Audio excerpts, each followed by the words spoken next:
American culture is becoming increasingly tribal. Why is this the case?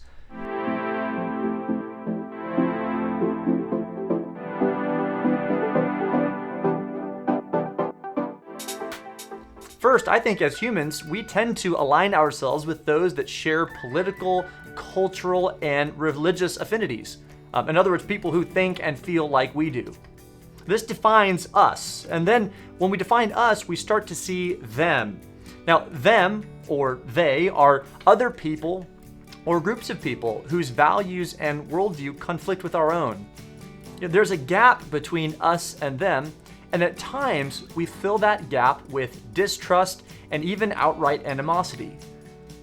Tribalism is having a detrimental effect on our society at large, but also on the church. Sadly, it's true that Christians can become as tribal as anyone else. We often draw battle lines around doctrinal issues or social stances and even cultural distinctives. It's not unfair to say that we start to see others as our enemy. That's why Jesus' teaching on how to deal with our enemies is so important. And here's what Jesus has to say on the Sermon on the Mount. He says, "You have heard it said, love your neighbor and hate your enemy. But I tell you, love your enemies and pray for those who persecute you. Do this so that you may be children of your Father in heaven. For he causes his sun to rise on the evil and the good, and he sends his rain on the righteous and the unrighteous. Because if you love only those who love you, what reward will you get? Are not even the tax collectors doing that? And if you greet only your own people, what are you doing more than others? Don't even pagans do this? You shall be perfect, therefore, as your heavenly Father is perfect." First, an observation. Jesus knows that we will encounter opposition. He assumes the presence of our enemies who will persecute us. But here's what I find so challenging about this teaching. Jesus defines for his followers what our response is when we encounter our enemies. And Jesus simply says, love them. We're to pray for them. Now, this is one of the most counterintuitive teachings of Jesus that we've encountered yet. How, after all, do we love our enemies? I think at a minimum, loving our enemies means that we do not have the option, as disciples of Jesus, of creating space.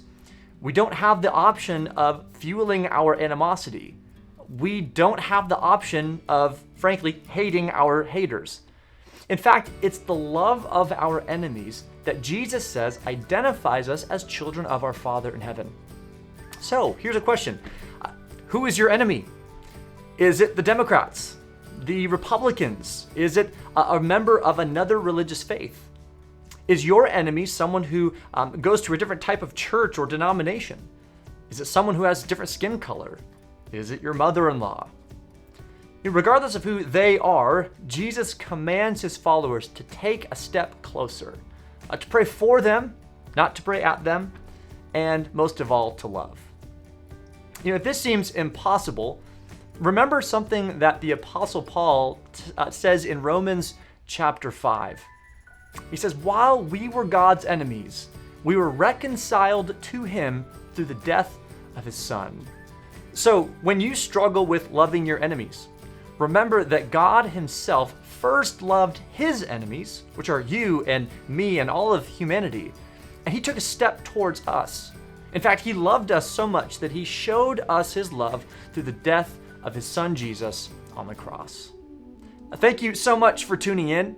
If you've watched this video and you found it helpful, would you do me a huge favor?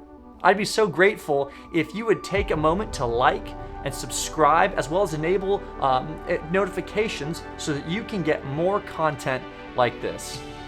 Thanks so much for tuning in to Mondays on the Mount.